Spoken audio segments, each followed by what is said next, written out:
Hey, hello everybody. This release, we continue to improve the notifications and communications between CADs and OpenBOM design. Let me show you what I'm talking about here. Here I've got a CAD file. You can see I've got a lot of files that are out of sync.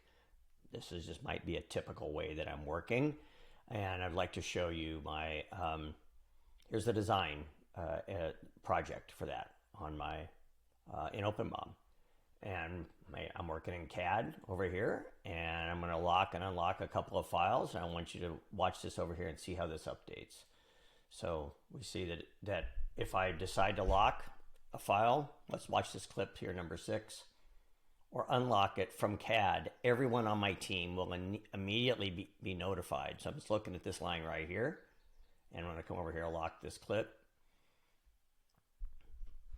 I can see that lock file gets asserted.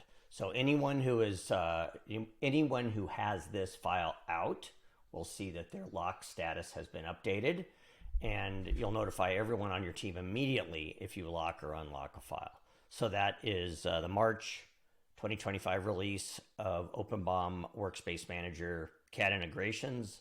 Lock and unlock is real time.